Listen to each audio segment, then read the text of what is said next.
welcome everybody to Illuminate, Navigate, Radiate, Journey of Emotional Resilience with our first episode of our April series. So really excited to have this one, talk about this one. This is going to be navigating substance use. And I thought this was going to be a really cool one to go into because what we're going to do is each Friday we're going to take a different substance. We're starting off with alcohol today. We're going to talk about opiates next week, marijuana the following week, and then end it with some psychedelic conversation. But I think this is a really good conversation to have because I think a lot of the times, at least in the recovery community or, trying to get sober, that aspect of it, we kind of ignore the good part of it and why we got into it and what it did for us.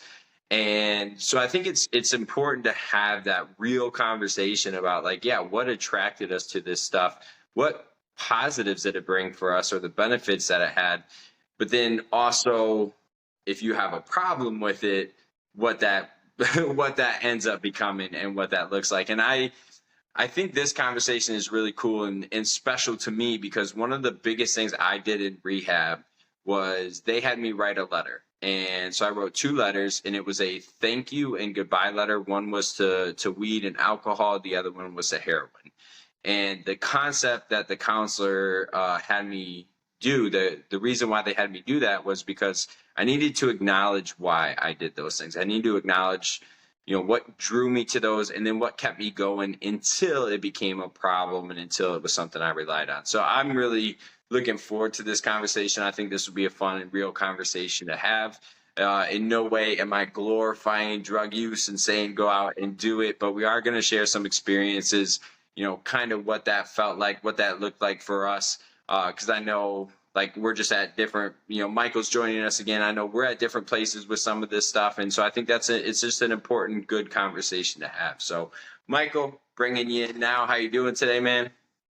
Fantastic. Always fun to be on another one. Oh yeah, man. Every time. So just, going into this and kind of hearing how I introduced this series and looking forward to the conversation with you. But what are your thoughts on it about having that real conversation and not just always oh yeah, this is going to ruin your life, but actually acknowledging why we do drink, and we'll focus on that since today we're talking about alcohol. Yeah, I like this topic, specifically alcohol. I know that I didn't really start drinking until college. So, I kind of had a typical experience with it. But yeah, to be honest, I'll say for the first 4 or 5 years of me consuming alcohol was very positive. I had great experiences with it because I, was doing it, I guess, for a good reason. I don't want to really say the right reason, but it was social with the soccer team and, we were enjoying celebrating a win. And I think that starts to speak on some of, why it is good. What the positives can come from something like that is camaraderie. You're with you're with your people, your team, your family, friends, whatever the group may be, and you guys are celebrating together in a comfortable environment where everybody kind of understands what's going on. And that's kind of where my experience started with alcohol in general. Yeah, and I think looking back at our relationship, I feel like that night that we bonded. I remember meeting you for the first time when I was moving in and bringing all my stuff in, or when I came to visit or whatever that was. But I remember that first night I feel like we really connected was beer pong. I don't remember whose house we were at. I don't remember exactly the whole situation behind it, but I remember me and you ended up partners in beer pong and, ran the table, listening to Lil Wayne, the Carter 3, and just kind of bonding and creating, what we have from that moment. I remember that being one of the first real moments that me and you connected, got to know each other.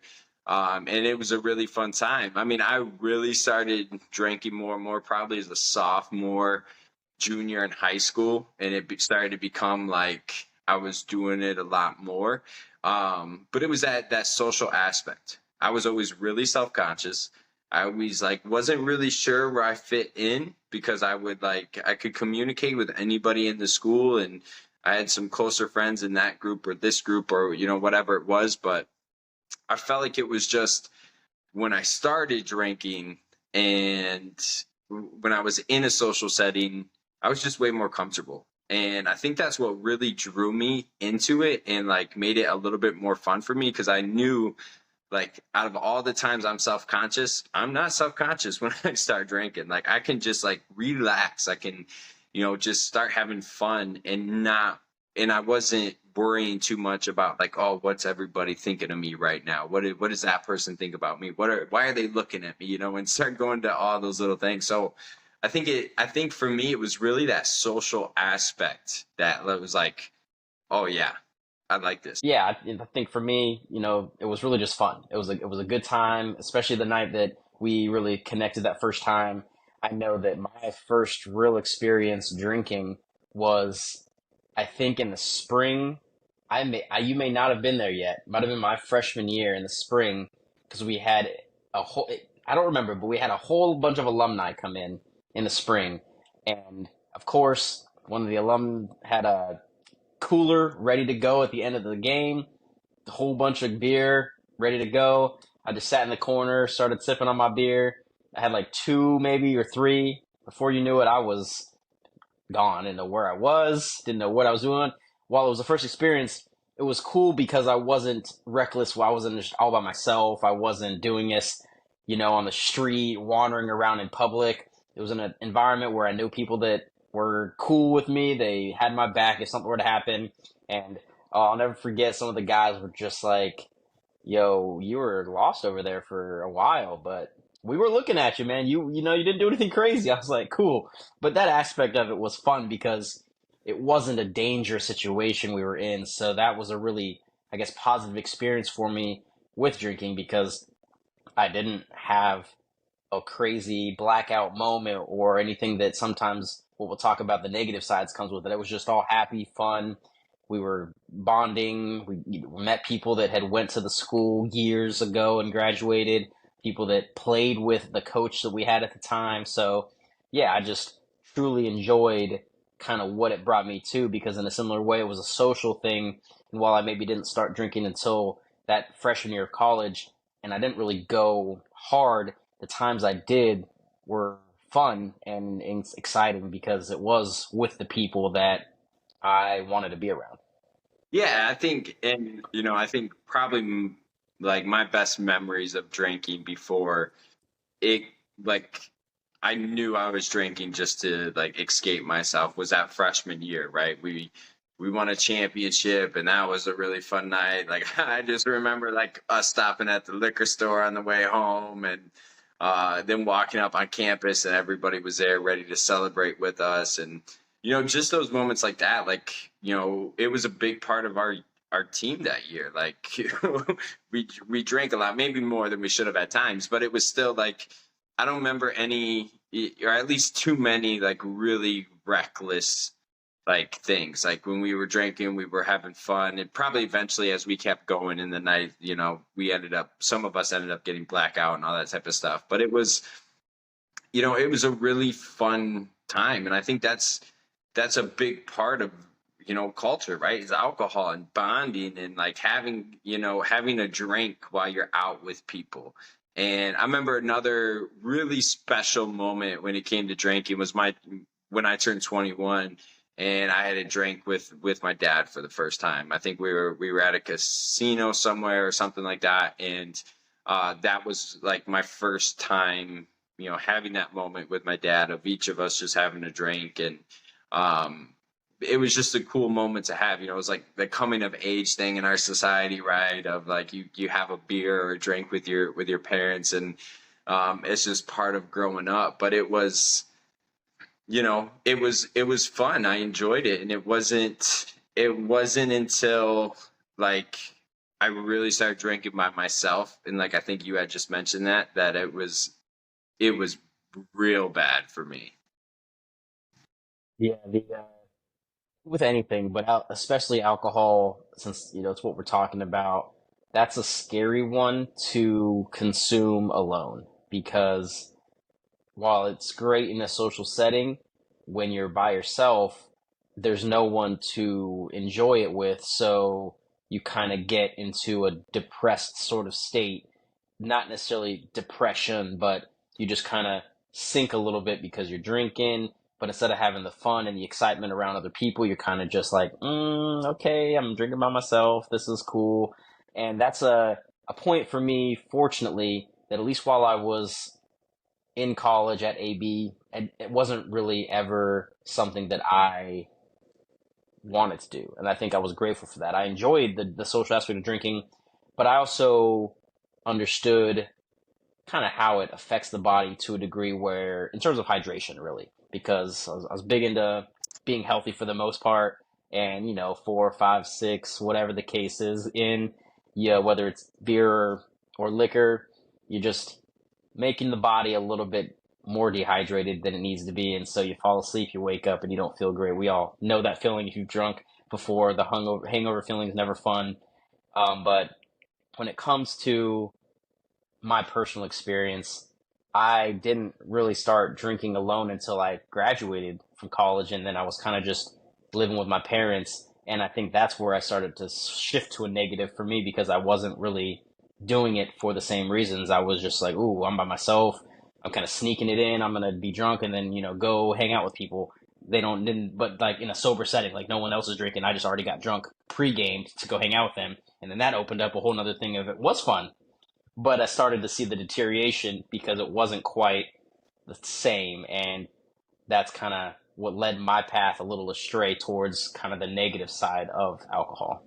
Yeah, I think that's a really good point, right? Like when you're drinking to go hang out with a bunch of people who are sober, it's it's always a little bit different, right? It can change the reason behind it or change what you're trying to do.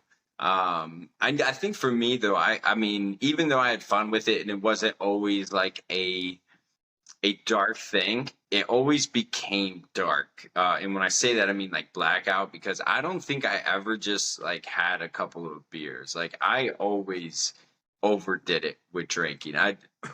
No matter what the situation was, no matter what the setting was, I feel like I always just drank and drank and drank until I passed out.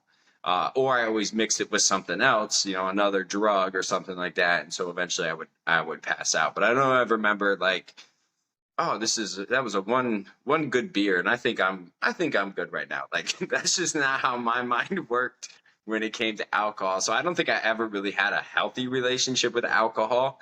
But then it definitely got worse as like my drug use got worse as I started to isolate more and separate from people. Like I would drink, a fifth by myself. And it wasn't even like a beer. It was like I would get drunk blackout by myself. And it was scary because then I just wake up and I had no idea like what was going on. Or there was moments where I was drinking by myself and like I was taking pills and other drugs, and it was just like I don't even know if I'm gonna wake up from this. Like, and at points I hope I didn't wake up from it, but I think it's just like alcohol is tricky because it's like, oh, this is acceptable. I could walk into a grocery store and buy a fifth or a case or a pint or whatever and not even get a second look. But if somebody saw me with a needle in my arm, it's going to be a different thing. And so I was like, all right, well, yeah, I can drink and this be okay. People will find bottles or people will see me drink it and people won't really associate that there's something wrong with me. It's like a normal part of life. And so that acceptability of it, I think at least somebody like me just it creates a negative thing because I could never control it. I could never just stop at one. I always had to keep going and keep going and keep going. Yeah, that's really the toughest part with anything, but definitely alcohol because it kind of gives you that, at least for a while, that positive reward where you drink, you feel better, you drink more, you feel even better, to a point where eventually you don't feel better, but it's by that time you're probably asleep or close to asleep or blacked out, so you don't really remember maybe that side of it. And that's where, like you said, it can be very tricky, especially if you maybe have an addictive personality where you find something that's fun, you setting off the pleasure centers of the brain, and next thing you know, it's every day, twice a day, 3 times a day, whatever the case may be. And for me, that experience was a direct result for me of when COVID hit. I had a job that was a direct customer facing, so I was basically let go and had those payments coming in from the government. So 8 a.m., wake up, brush my teeth, drink like 4 shots of whiskey, have breakfast. Lunch, 3 or 4 more shots of whiskey.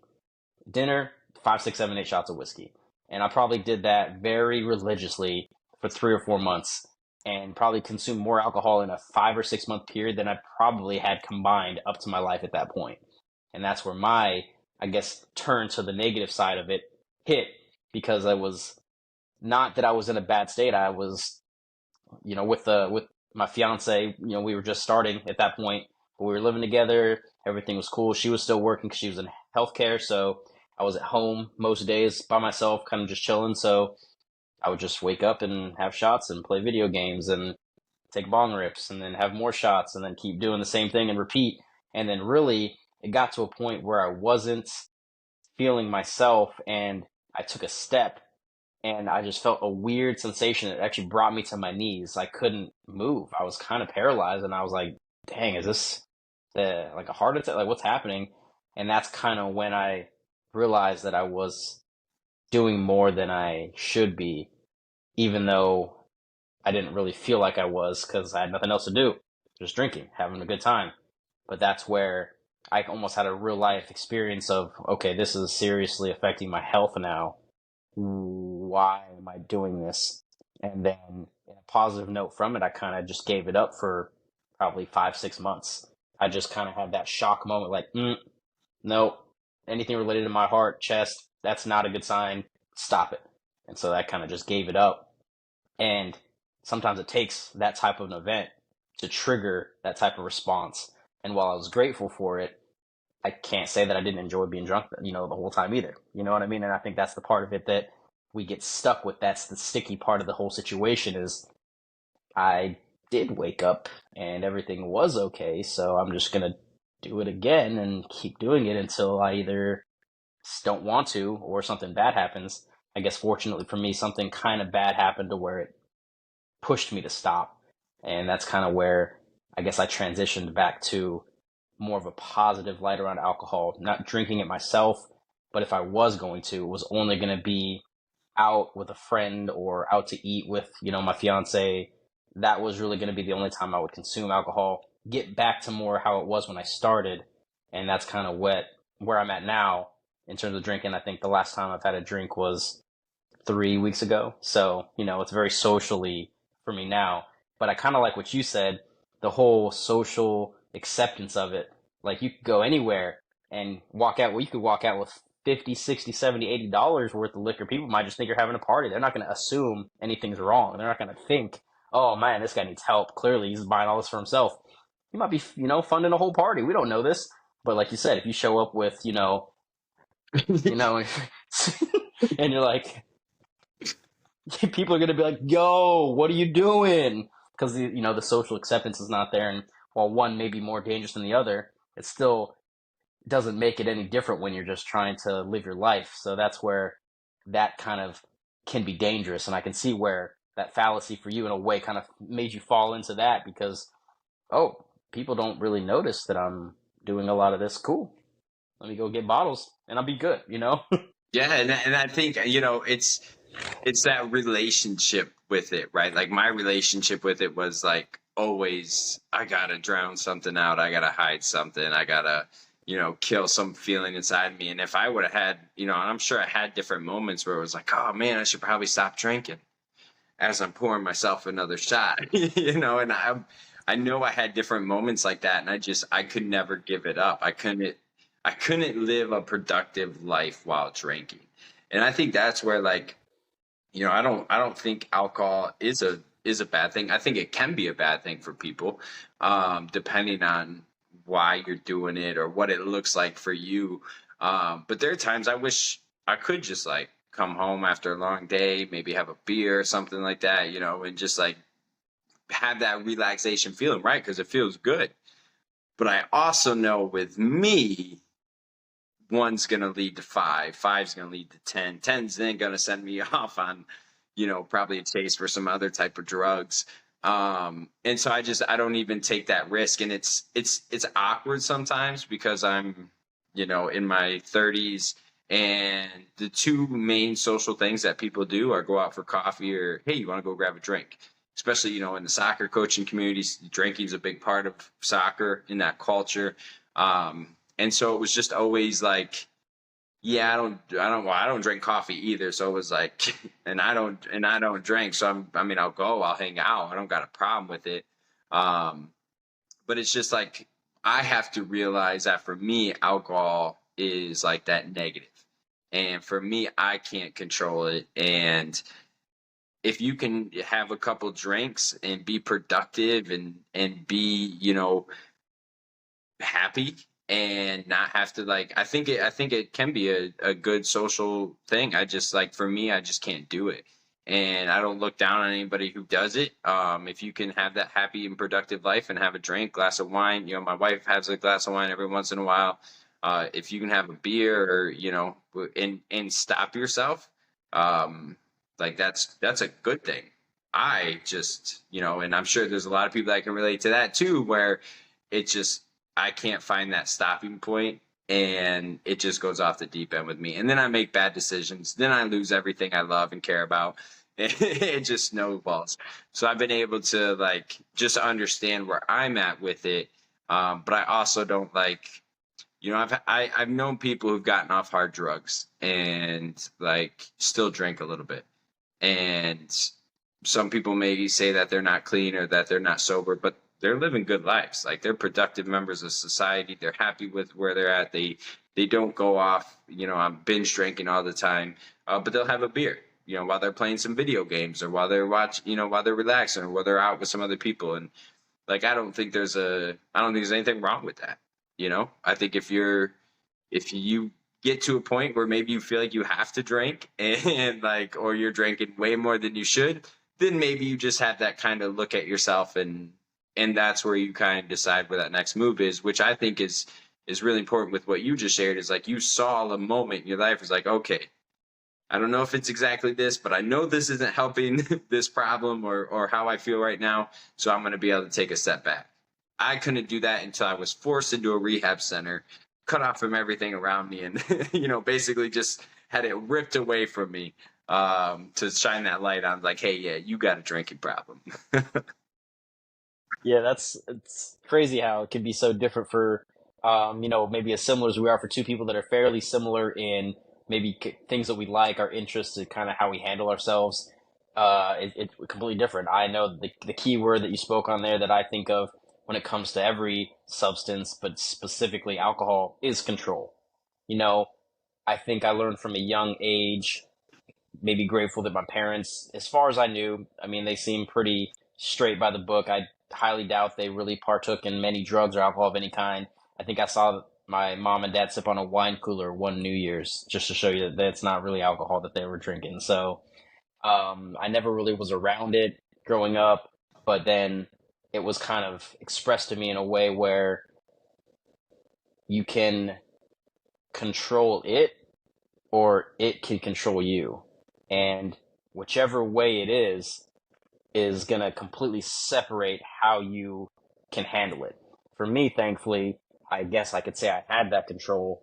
I never had the urge, aside from maybe that 4 or 5 month period in COVID, to like want to drink all day long and just keep feeling that drunk slash high feeling and loving the way that felt. But like you said, even though I had that in my life, that moment that I felt something weird that just didn't feel right, could have been related, could have been completely unrelated. That was enough for me to kind of grab the control right back and say, you know what? I don't need it. Don't want it. Don't want to be around it right now. And that's where it can be a big difference, because if you don't have that ability or you just never trained yourself to do that, and I guess in a kind of situation that you more relate to, you had to have it pretty much forcibly removed from your life in order to actually get that control. And I applaud you now that you can say no. You've developed that ability to stay away from it. Even coffee, I think that's a miracle. I have a cup of coffee every day. Don't think that it's something that I need to have in my life, but I do enjoy that being part of my routine. But as far as alcohol goes, I just don't get the urge to do it as often as I did. And while I'm grateful for that, there are times where I'll be at the grocery store, walk right by the aisle, could get this, but I just don't. And sometimes I can't understand why, because I don't hate the feeling. Everybody enjoys the feeling of a drink, typically, for the most part. And it's funner when you're playing games or watching a movie to be under the influence of something. So I guess that just my positive side of it was I was able to kind of take that control. I was allowed me to stay true to how I wanted to handle it. And at the same time, I was drinking, every night for 3 or 4 months recently over the probably last maybe June through September, October, 2, 3 beers a night, but just as productive as am now was then. So for those of you who are listening to this and thinking, oh man, I don't want to quit drinking, don't. I mean, if you're productive, if you're doing what you're supposed to be doing, you are providing for your family. If you have a family, you're paying the bills, you're not mooching off of other people for money because you're spending it on alcohol, then yeah, I'd say that you are in control of that substance and have almost earned the right to consume it how you see fit. Now, if you're on the other side of the coin, you may need to really look at yourself and say, I can't control this. I can't admit that right now either, but I definitely can't control this. And maybe that can help you learn without having to go down that crazy path of constantly drinking, spending money, and just kind of getting in a negative state of mind. Yeah, and I think that's like the big part of having this conversation is like just being able to realize that, and give you that moment to like, okay, how is my relationship with this? Is it a relationship to where I can have it if I choose, but I don't absolutely have to have it like I did? And like you said, am I still productive? Do I still have healthy relationships? Am I, all these type of things? And I think that's just a good thing to do with something like alcohol, because again, it's legal, it's acceptable, just you don't want to overdo it. You don't want to have it to where, like you just said, it controls you, like where you're, almost, I guess, fiending for that drink or whatever it may be. And so I think that's the honest part about alcohol, right? It's just like, yeah, it can be enjoyable, it can be fun. If it's starting to take over your life and you're going to work drunk, or you're blacking out all the time, like I think that's because I didn't always have negative experiences, but that's where I see that I always had a negative relationship with it, is because I always would black out. There wasn't those moments where I could stop myself at 2 or 3 or 4 or 5 or whatever it was. And I think that's just a good thing to kind of look at every once in a while, especially with something like alcohol, because those addictions, at different points in our life, they can always creep up. They can always like look different in different moments.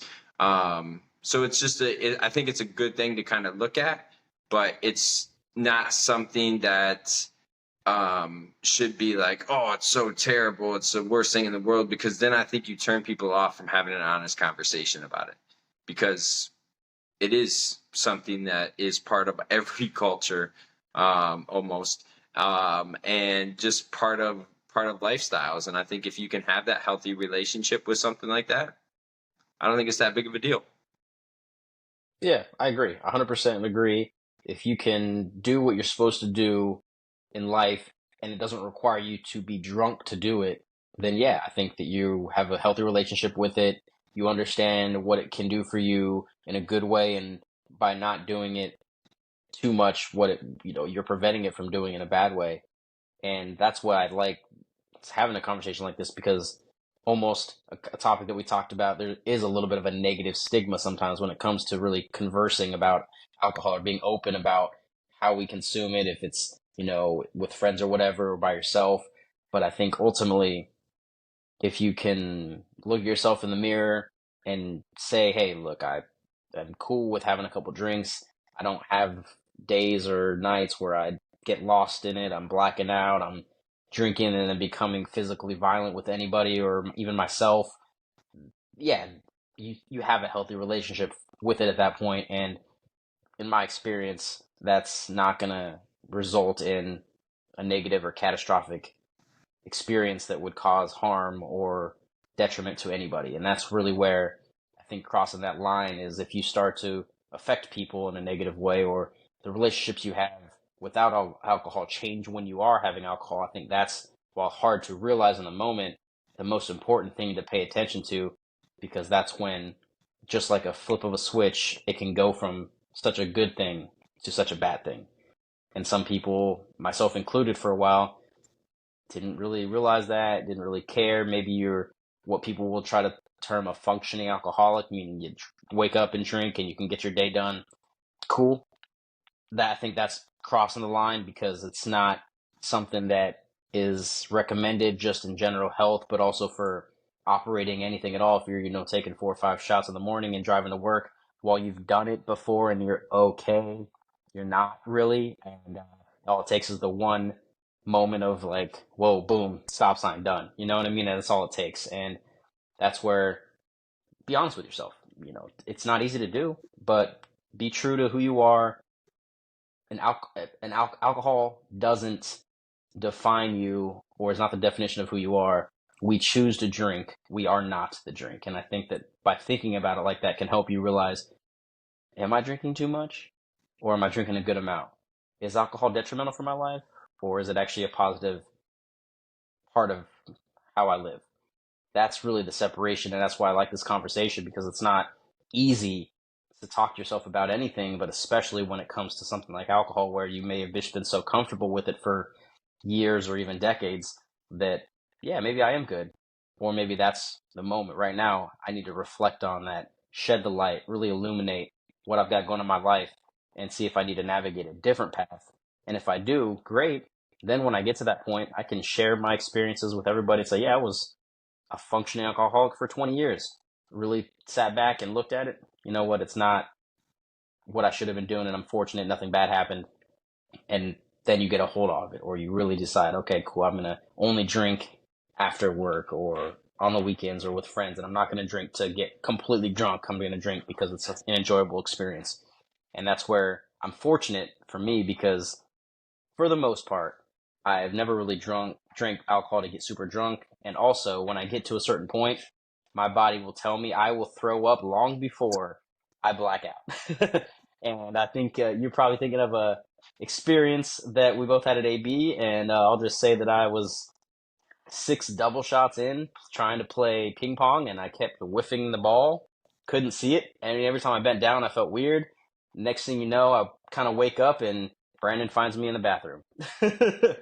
I was sitting down but throwing up. So it was a weird experience, and I think that everybody can relate to an experience like that, but that goes to show you that that's the negative side of what it can do. As fun as it was leading up to that point, if that's something you're doing every night or multiple nights a week and you're just okay with it, it's probably not as healthy of a relationship with it and with other people that you think. And that's where I would challenge you to really try to shed light on your own situation and reflect and see kind of, am I doing this for the right reasons or not? Yeah, and you were drunk if you were bad at ping pong, because you were a good ping pong player from what I remember. But yeah, and I think that's just a good thing to look at, right? Is it affecting the relationship with yourself or other people? And if it is, that's probably where you need to take a look at it and see, like, all right, maybe I do need some separation for it. Or if you do have a problem with it, like, that's an okay thing to admit too. Like, when we have a problem with something like that, especially with something like alcohol, where yeah, maybe other people around you can drink and you see that, and they're not, their lives aren't being destroyed by it, and you maybe feel weaker than them or whatever. But like me and you, I don't see myself as weaker than you, because you can still go have a drink and enjoy it, where if I go have a drink, my life's falling apart. And that's an okay thing to admit. Like, I feel okay admitting that. And sometimes it takes some encouragement. So if you are somebody who's struggling with that, or you just need to really look at it, then yeah, like, go talk to somebody that's been through it, or reach out to a substance abuse hotline, or go have that conversation with somebody and start that process to getting help if that's something you feel like you need. And even if you like question it, maybe just take a look at it a little bit harder. If you're sitting there thinking, am I an alcoholic? Maybe just like have that real, like Michael just said, that honest conversation with yourself. And if you're asking yourself that question, it's probably leaning more one way than the other. So yeah, so that kind of wraps up our conversation on it. And like I said, just have those thoughts about it every once in a while. Check in with yourself, see where you're at with that relationship, and make sure if you need help, you're reaching out to get it. So next week we're on to opiates, which is definitely a little bit different of a conversation and different outlooks of society and how people use it and what it's used for. So I think that one will be a good one, especially just because that was what one of my biggest problems was. So I'm going to be really interested to hear your take on something like that as well. So thank you everybody for joining us. Like I said, if you, especially with something like this, if you feel like you need help and you're not sure where to reach out, reach out to one of us as well, and we'll help find you that right place. So again, join us next week, join us Monday, join us Wednesday, join us Fridays. Come be a part of this community. Have fun conversations with us, have deep conversations with us. Just sit back and listen, jump in however you see it. But we always appreciate having people jump into our conversations and jump in and join this community we're trying to grow. Absolutely. Yeah, definitely tune in. I think the topic discussion this week really ties into this conversation as well. Trying to share your experience may be difficult, whether it's sharing it with yourself or someone else. And pertaining to alcohol specifically, yeah, you might be vulnerable in that situation trying to share it. And I think that if you haven't watched that video, go watch that one after you've watched this one. I think it'll really tie in together on maybe a little bit of a roadmap that might help you if you are one of those people that aren't sure or maybe do need to shed light on it. Tune in. That's what we're here for. A lot of this stuff is meant to go together to help build an actual plan, not just individual segments that are kind of jumbled. We want to make sure that people see that there's a huge picture to what we're trying to do. So please, yeah, tune in, love, do what you got to do, join in like Brandon said, and if everything, is exciting for you, makes sense, drop a comment. Let us know how good you're doing. If you're struggling, let us know what's going on, how we can maybe help you out. Any type of feedback we can do, that's what we're here for, and that's why we love this type of atmosphere. We're just here for you and for growth. So please keep tuning in. We love you. Yeah. So it's been Illuminate, Navigate, Radiate. Have a great day.